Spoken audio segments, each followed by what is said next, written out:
Puji nama Tuhan, selamat pagi, selamat datang di Charis. Bagi Bapak Ibu yang belum pernah hadir di Charis, dan selamat datang kembali bagi Bapak Ibu yang sering datang kemari. Dan selamat tahun baru 2026.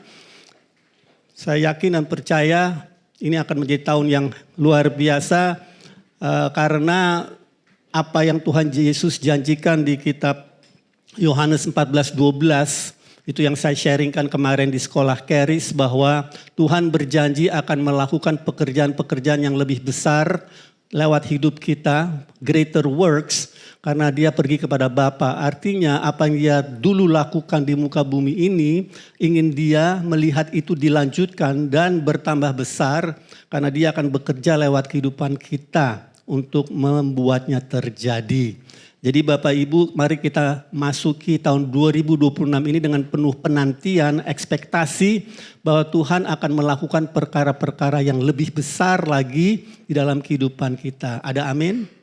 Puji nama Tuhan, aminnya lemah, tapi gak apa-apa. Ya, kita akan masuk ke dalam sesi baru mengenai firman Tuhan yang kita beri judul sifat sejati Allah. Kita akan membahas sifat-sifat Allah. Ya, dalam sesi-sesi ini dan sesi-sesi berikutnya, karena ini semua topik memang penting yang dari Alkitab, tapi ini topik penting karena ini bicara mengenai pribadi dan sifatnya. Kalau kita baca Alkitab, Anda akan baca banyak sekali hal-hal yang menjelaskan tentang sifat Allah. Alkitab banyak membahas tentang sifat Allah dan kita perlu memperhatikannya. Kenapa tujuan sifat-sifat ini dibahas, dijelaskan di Alkitab? Karena Tuhan Allah ingin kita mengenal Dia dengan benar. Alkitab katakan bahwa Allah itu adalah roh dan kita menyembah Dia dalam roh dan kebenaran.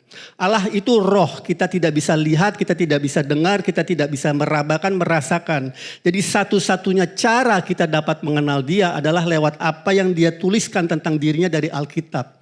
Memang sekali-sekali kita bisa mendengar secara audible, tetapi karena kita tidak melihat Dia secara fisik dan Dia tidak ada di hadapan kita, dan kita perlu meyakinkan apa yang Dia sampaikan itu adalah benar, kita harus mengujinya, melihatnya, dan membandingkan dengan apa yang Dia tulis di Alkitab. Ini penting karena banyak orang mengaku-ngaku, merasa melihat, mendengar, dan segala macam, tapi itu kembali kita harus mengujinya dengan apa yang Alkitab katakan. Ya, jangan terjebak di dalam hal-hal yang spektakuler, karena apa yang kita lihat bisa mengelabui diri kita sendiri. Jadi Tuhan ingin kita mengenal Dia dengan baik dan dengan benar. Ada banyak ayat-ayat di Alkitab, saya akan bacakan beberapa saja yang mengatakan mengenai hal itu, bahwa Dia ingin dikenal oleh kita. Dikatakan di Yeremia 9 ayat 24, tetapi siapa yang mau bermegah, baiklah bermegah karena yang berikut, bahwa ia memahami dan mengenal aku. Bahwa akulah Tuhan yang menunjukkan kasih setia, keadilan dan kebenaran di bumi, sungguh semuanya itu kusukai, demikianlah firman Tuhan. Dia ingin dikenal dan dia katakan bermegahlah, bersukacitalah orang yang mengenal aku. Di Yeremia 29:13-14 dikatakan begini, apabila kamu mencari aku, kamu akan menemukan aku. Apabila kamu menanyakan aku dengan segenap hati, aku akan memberi kamu menemukan aku. I will be found of you. Kalau Anda mencari Tuhan, Dia akan memastikan Anda akan menemukan Dia. Ini satu janji yang luar biasa. Anda harus menghampiri Dia dengan segenap hati. Mencari apa yang menjadi kebutuhanmu, pertanyaanmu, pertolonganmu. Cari Dia sungguh-sungguh dan Dia katakan, aku akan memastikan aku ditemukan oleh dirimu.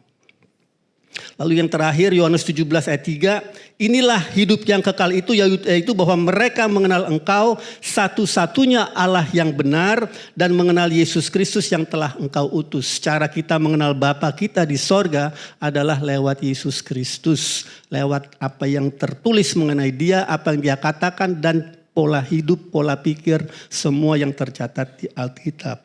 Jadi Allah ingin kita berusaha untuk mengenal Dia. Pertanyaannya adalah apakah kita ingin mengenal Dia? Itu pertanyaannya kita perlu tanyakan kepada diri kita sendiri. Apakah kita peduli, sangat peduli ingin mengenal Dia?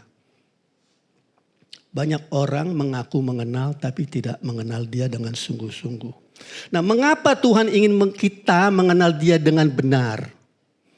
Kalau saya pelajari Alkitab, ada dua alasan utama mengapa Tuhan ingin kita mengenal Dia dengan benar. Pertama adalah Tuhan ingin bersekutu dengan kita. Dia mau bersekutu dengan kita hanya bisa bersekutu dengan pribadi yang kita kenal baik. Allah ingin bersekutu dengan manusia. Allah tidak bersekutu dengan malaikat.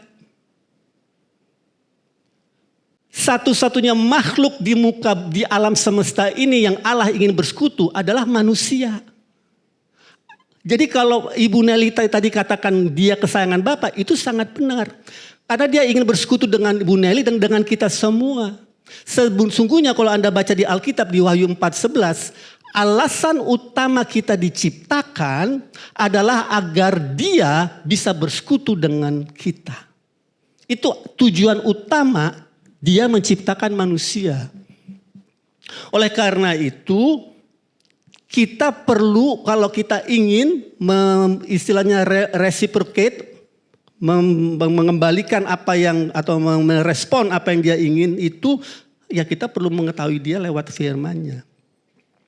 Jadi di sini dikatakan for His pleasure, untuk kenikmatannya kita diciptakan karena Dia ingin selalu bersekutu dengan kita. Kalau Anda baca di kitab Kejadian, di situ Anda bisa lihat bagaimana Allah di pagi hari yang sejuk mencari Adam untuk bersekutu dengan Dia, tetapi Adam dan Hawa sembunyi karena telah jatuh ke dalam dosa.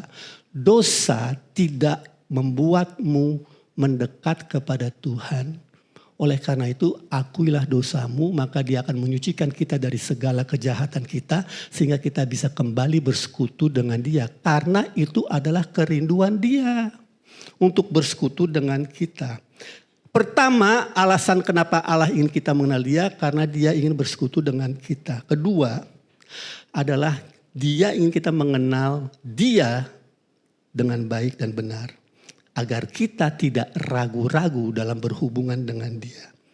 Kalau kita ragu-ragu dalam berhubungan dengan Dia, kita masih belum yakin sepenuhnya, maka akan sulit untuk kita bisa menerima dari Tuhan.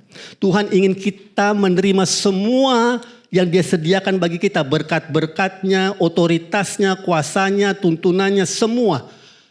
Tapi kalau kita belum yakin dengan pribadi dan sifatnya, akan sulit untuk kita bisa menerima dari Dia.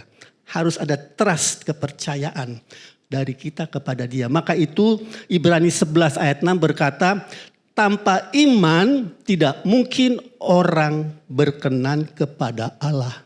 Sebab barang siapa berpaling kepada Allah, ia harus percaya bahwa Allah itu ada dan Dia memberi upah kepada orang yang sungguh-sungguh mencari Dia. Diperlukan iman untuk menghampiri Allah dan diperlukan iman untuk bisa menerima dari Tuhan kita.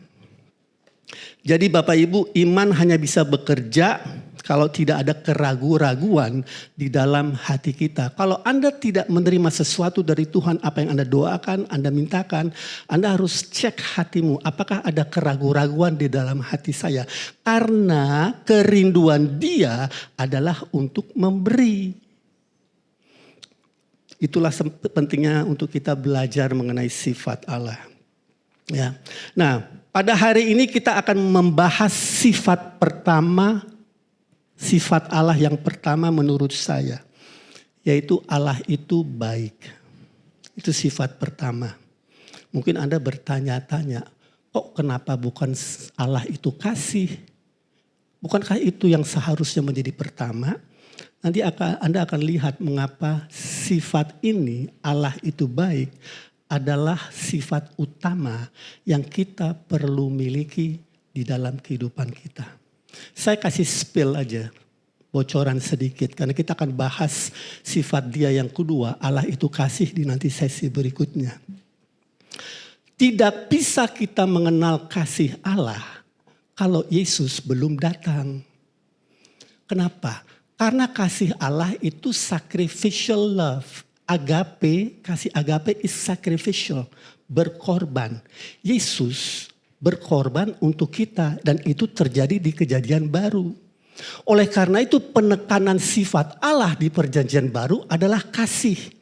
Tetapi penekanan tentang sifat Allah di Perjanjian Lama adalah Allah itu baik. Dan ini kalau Anda tidak pahami dengan benar, nanti benangnya sampai ke sekarang ke dalam kehidupanmu. Kalau Anda tidak memahami sifat dia itu baik, Anda tidak akan hidup maksimal di dalam kehidupan kekristenanmu. Ya, nah ada banyak ayat di Alkitab Perjanjian Lama yang menceritakan, melukiskan sifat Allah itu baik. Bahkan ada banyak, kalau saya lihat lebih banyak sifat itu yang dilukiskan di Perjanjian Lama dibandingkan Allah itu kasih. Tetapi di Perjanjian Baru terbalik. Nah, saya akan bacakan 2 ayat saja yang melukiskan bahwa Allah itu baik. Kecaplah dan lihatlah betapa baiknya Tuhan itu. Mazmur 34 ayat 9. Berbahagialah orang yang berlindung padanya. Satu lagi. Engkau baik dan berbuat baik. Mazmur 119:68. Thou art good and does good. Engkau baik dan berbuat baik. Dan karena sifat Allah itu baik, sejak awal kalau Anda baca Alkitab, di kitab Kejadian halaman pertama, Anda akan melihat buah dari kebaikan Tuhan Allah kita.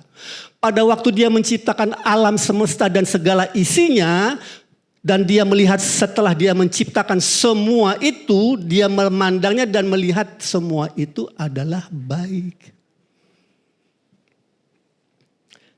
Jadi semua itu baik karena semua itu adalah ciptaan hasil buah dari pribadi yang baik. Allah itu baik dan semua dari dia pasti baik. Entah itu perbuatannya, entah itu pikirannya, entah itu rencananya, kehendaknya semua pasti baik. Yakobus 1 ayat 17 berkata begini, setiap pemberian yang baik, setiap anugerah yang sempurna datangnya dari atas, diturunkan dari Bapa segala terang, padanya tidak ada perubahan. Dia tidak pernah berubah dalam hal itu. Atau bayangan karena pertukaran. Nah, saya akan bacakan satu ayat dari Alkitab. Dan saya berdoa Anda menangkap. Karena ini ada pengertian baru yang Anda perlu mengerti. Bahwa dia itu baik. Yakobus 1 ayat 13 berkata begini. Allah tidak dapat dicobai oleh yang jahat. God cannot be tempted with evil. Artinya yang jahat tidak bisa masuk ke dalam pikiran dan rencana Allah. Allah tidak bisa memikirkan sesuatu yang jahat. Bukan dia tidak mau, dia tidak bisa.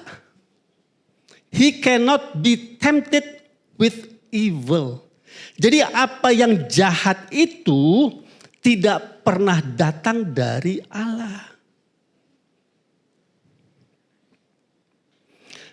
Dan karena Allah tidak bisa memikirkan apa yang jahat, Allah juga tidak mungkin mengizinkan apa yang jahat terjadi di dunia ini maupun di dalam hidupmu.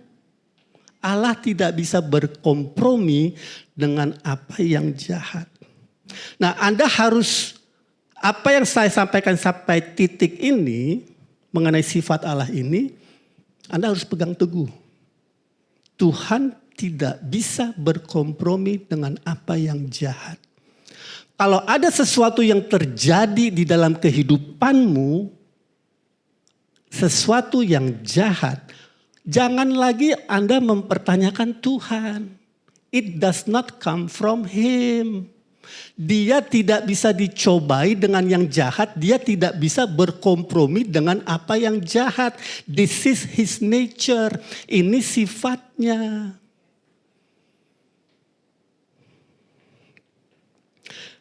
Kalau Anda nggak ingat ini, apa yang saya sampaikan bahwa dia tidak bisa berkompromi dengan jahat, Anda nanti bisa terjebak di dalam kehidupan, dinamika kehidupan ini, dan muncul pertanyaan-pertanyaan dalam hidupmu yang mulai meragukan sifat dia, sehingga meragukan hubunganmu dengan dia. Dan Tuhan tidak ingin itu terjadi, Bapak Ibu, karena dia mengasihi kita. Pertanyaan-pertanyaan apa, Pak? Pertanyaan-pertanyaan seperti ini. Ini daftarnya panjang. Tapi saya mau sebutkan beberapa saja. Kalau kita tidak pegang teguh kebenaran bahwa Allah itu baik, semua yang dari dia pikiran rencananya baik dan dia tidak bisa berkompromi dengan yang jahat. Anda kalau berhadapan dengan pertanyaan-pertanyaan berikut ini, Anda harus bisa menjawabnya. Pertanyaan-pertanyaan seperti, mengapa Tuhan mengizinkan suamiku meninggal? Mengapa Tuhan mengizinkan anakku sakit? Mengapa sampai sekarang usahaku belum berhasil? Mengapa aku belum dapat pekerjaan? Mengapa sampai sekarang aku belum punya rumah? Mengapa aku sakit? Mengapa pada aku sudah ke gereja? Semua pertanyaan-pertanyaan itu, kalau Anda tidak bisa jawab dengan sifat Allah yang saya sebutkan tadi, Anda akan masuk ke dalam siklus kegelapan yang membawa kepada kegelapan berikutnya. Penting sifat Allah untuk kita ketahui. Dia ingin kita mengenal dia. Berapa banyak Anda, berapa dalam Anda mengenal dia, it's up to you. Bukan tergantung gembalamu, bukan tergantung orang tuamu, bukan tergantung suami istrimu. It is up to you. Saya mengajarkan ini untuk membuka hati kita karena dia ingin kita mengenal dia. Daftarnya panjang Bapak Ibu. Pertanyaan-pertanyaan yang muncul di dalam benak kita kalau kita tidak paham sepenuhnya, fully persuaded, sepenuhnya diyakinkan bahwa dia itu baik. Satu celak sedikit saja Anda buat dalam hidupmu, iblis akan masuk. You have to be fully persuaded. Jadi kita jangan lagi sampai mempertanyakan Allah. Tapi kita boleh bertanya kepada Allah. Oh, dia paling senang kalau kita bertanya kepada dia. Tapi jangan mempertanyakan dia. Bedanya jauh antara bertanya kepada Tuhan dan mempertanyakan Tuhan. Kalau Anda mempertanyakan Tuhan, Anda sudah mempertanyakan sifatnya. Kalau Anda bertanya kepada Tuhan, Anda mempertanyakan kebodohanmu, kepintaranmu. Oh, saya belum tahu Tuhan bagaimana ya. Tapi jangan sekali-sekali Anda masuk ke dalam dunia kegelapan dengan mempertanyakan Tuhan. Alkitab Mazmur berkata gini, di dalam terangmu aku melihat terang berikutnya. Anda perlu berjalan di dalam terangnya agar Anda terus dibawa ke terang berikutnya. Kalau kita menghadapi pergumulan dalam hidup ini jangan khawatir. Ya, jadi jangan mempertanyakan Tuhan dan sifatnya. Yohanes 7 ayat 24 berkata begini. Janganlah menghakimi atau menilai menurut apa yang nampak, menurut apa yang kelihatan. Tetapi hakimilah atau nilailah dengan adil atau dengan benar. Kita harus hati-hati agar kita tidak menilai, menghakimi sesuatu berdasarkan apa yang kelihatan dan bukan berdasarkan apa yang benar. Apa yang benar tertulis di Alkitab, perkataannya Tuhan. Anda kalau kita kembali ke kitab Kejadian. Di situ tadi saya sudah bacakan, jangan menghakimi, menilai sesuatu berdasarkan apa yang kita lihat. Anda tahu apa yang terjadi di kitab Kejadian. Kejadian 2 ayat 17, Tuhan berkata begini. pohon pengetahuan tentang yang baik dan yang jahat, janganlah kamu makan buahnya. Sebab pada hari engkau makannya, pastilah engkau mati. Kematian adalah sesuatu yang jahat. Tidak baik. Tuhan tidak ingin kita mati karena itu sesuatu yang jahat. Kematian manusia datangnya bukan dari Tuhan. Karena dia melarang manusia untuk makan buah dari pohon yang terlarang. Tapi karena manusia datang, manusia mati, makan buah dan mati, maka itu Tuhan Yesus harus datang. Jadi Tuhan bilang jangan makan buah itu jahat kalau kamu makan. Kamu akan mati. Anda tahu apa yang Hawa lakukan? Coba kita baca di kitab Kejadian 3 ayat 6. Perempuan itu melihat bahwa buah pohon itu baik. Baik untuk dimakan, sedap kelihatannya. Tuhan sudah bilang jangan menghakimi menurut apa yang kamu lihat. Jangan menghakimi menilai apa yang kamu lihat. Hakimi menurut apa yang benar, kata firman Tuhan. Jadi pada saat Hawa memandangnya, dia melihat dan dia menganggap itu baik. Hawa melihat apa yang jahat itu baik.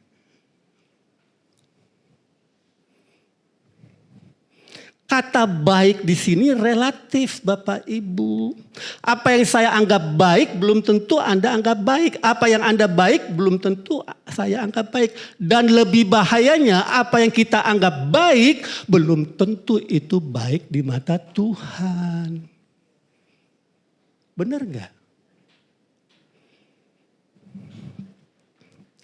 Tuhan ingin memperingati kita.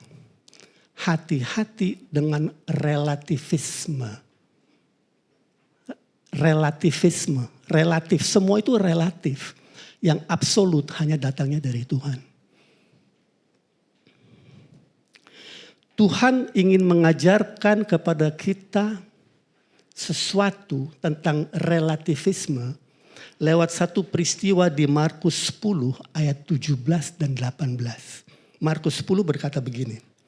Pada waktu Yesus berangkat untuk meneruskan perjalanannya, datanglah seorang berlari-lari mendapatkan dia dan sambil bertelut di hadapannya ia bertanya, "Guru yang baik, apa yang harus ku perbuat untuk memperoleh hidup yang kekal? Aku sudah melayani, aku sudah memberi perpuluhan, aku sudah sekolah di Keris, aku sudah semuanya aku lakukan. Tolong katakan apa lagi yang harus aku lakukan?" Yesus menjawab, "Mengapa kau katakan aku baik? Tidak ada seorang pun yang baik selain daripada Allah saja." Hati-hati dengan relativisme. Kita selalu menganggap perbuatan kita baik karena semua menurut pandanganku.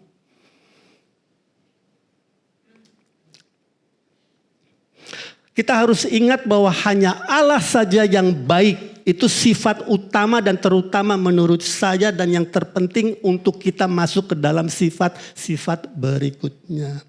Apa yang baik hanya bisa datang dari Allah. Karena itu Tuhan melarang Adam dan Hawa makan buah dari pohon itu. Agar mereka tidak terjebak di dalam relativisme. Tuhan ingin mereka mengandalkan firman-Nya, kebenarannya. Aku adalah jalan dan kebenaran dan hidup absolut. Bukan relatif.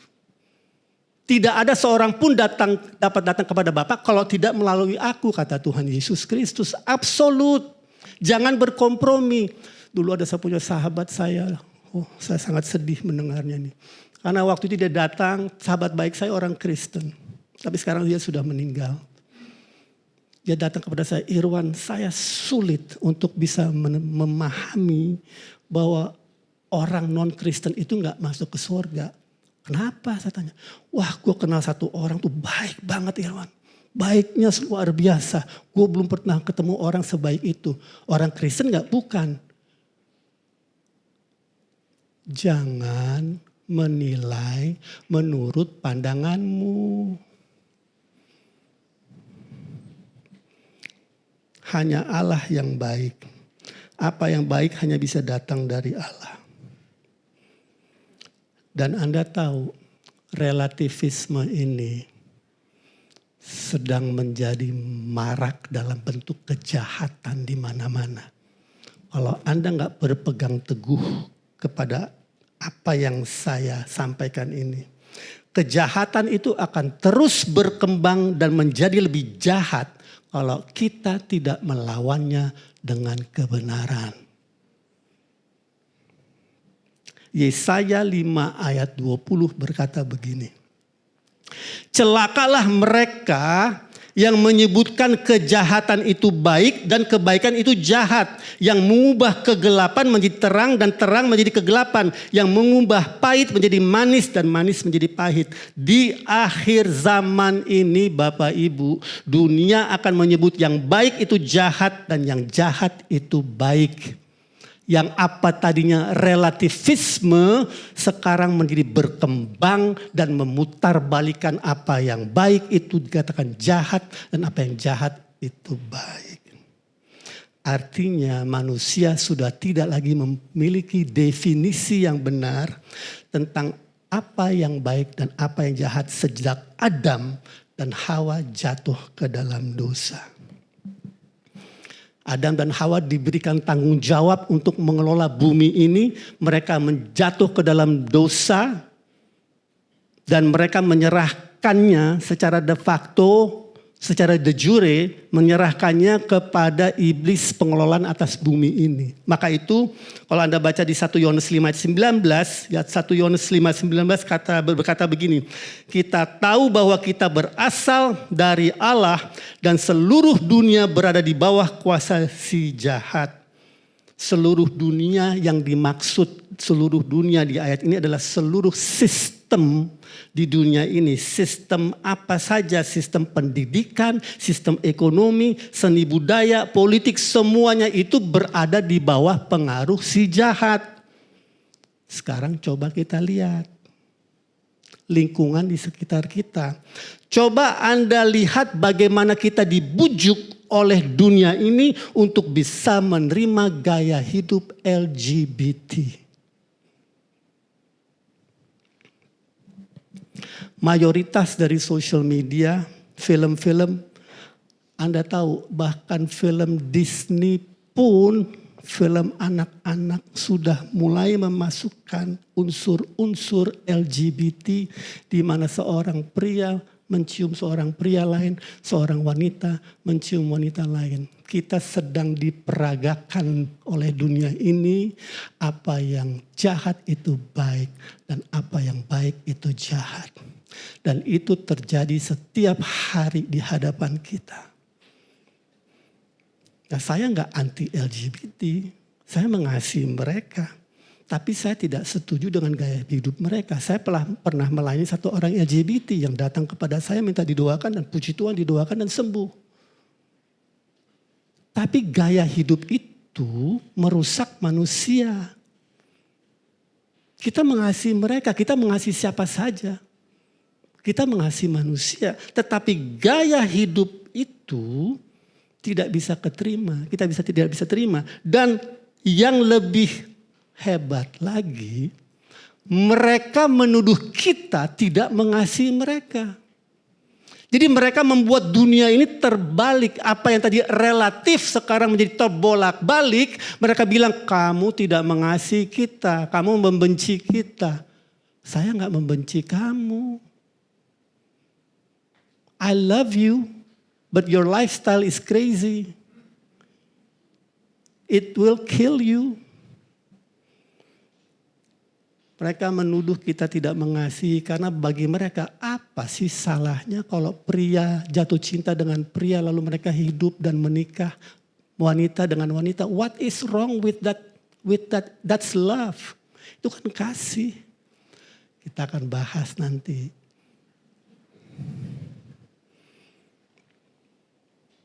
Ini adalah gambaran apa yang dinubuatkan oleh Nabi Yesaya akan terjadi di akhir zaman. Dan semua ini sedang unfolding di hadapan muka kita. Kalau Anda baca berita, saya boleh kasih nasihat. Kalau Anda baca berita, lihat berita, dapat berita. Sebelum Anda mengambil kesimpulan, stop, pray, tanya dia. Anything, apapun yang comes your way, yang kadang kehadapanmu, saya sebagai pemimpin di sini harus berhati-hati. Banyak orang datang kepada saya, minta ini, minta itu, Pak tolong doain saya, doain itu.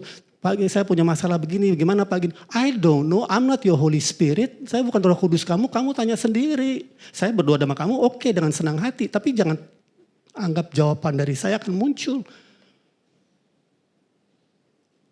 Dulu juga ada di Colorado satu perempuan dari China. Dia tuh baru cerai dari suaminya dan dia punya harta di China. Dan dia bergumul dengan bagaimana menyelesaikan masalah hartanya yang sekarang menjadi tidak tahu status hukumnya. Dia datang kepada Andrew Wommack, didoain sama Andrew Wommack. Andrew Wommack penuh dengan belas kasihan. Oke, didengerin, terus didoain. Bulan depannya datang lagi ke Andrew Wommack. Dijelasin lagi, Pastor Andrew gimana, begini. Oke. Kita berdoa ya, didoain lagi. Ketiga kali datang lagi kepada Andrew. Andrew bagaimana? Apakah saya harus pakai lawyer? Rumah saya gimana? Andrew menteriak. I'm not your Holy Spirit. Aku bukan Roh Kudusmu. You pray. You pray. Hanya Dia yang baik, hanya Dia yang Maha Tahu. Kita berdoa nggak apa-apa, kita bantu berdoa. Jangan mengandalkan manusia. Hanya Tuhan yang baik. Ya, jadi kita harus tahu bahwa sekarang ini dunia ini sudah terbolak-balik dengan segala macam berita, pengajaran, norma-norma, apa yang sekarang dianggap normal, kalau Anda bandingkan dengan apa yang Alkitab katakan, sudah bertolak belakang. Iblis masih tetap berusaha merusak gambaran tentang Allah.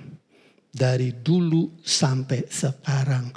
Kalau Anda nggak mengerti, memahami mengenai sifat Allah, Anda akan terjebak di dalam permainan iblis. Jadi sekarang ini kalau kita perhatikan Tuhan Allah adalah pribadi yang paling sering disalah mengerti dan disalah gambarkan oleh banyak orang, termasuk oleh orang-orang Kristen yang mengaku dia mengenal Allah. Anda harus cek dengan apa yang firman katakan. Sebagai penutup, apa jalan keluarnya bagi kita selain daripada mendaftar di Charis? Kita harus menjaga diri kita. Pertama, kita belajar mengenai sifatnya dan kita berpegang teguh pada sifat Allah yang pertama. Ini yang utama. Dia itu baik. Jangan sampai bergeser fondasi itu. Kedua, Anda harus mengubah cara pikirmu lewat firman Tuhan. Roma 12 ayat 2 berkata seperti ini. Janganlah menjadi serupa dengan dunia ini, tetapi berubahlah oleh pembaharuan budimu sehingga kamu dapat membedakan apa yang baik. Enggak titik. Sekarang apa yang baik karena relativisme, enggak titik, koma. Apa yang baik, yang berkenan, dan yang sempurna dari Tuhan. Biar Anda tidak terjebak di dalam relativisme. Amin. Ini kata bukan 3 tahapan, ini satu kata yang baik, yang berkenan, dan yang sempurna. Baru Anda yakin.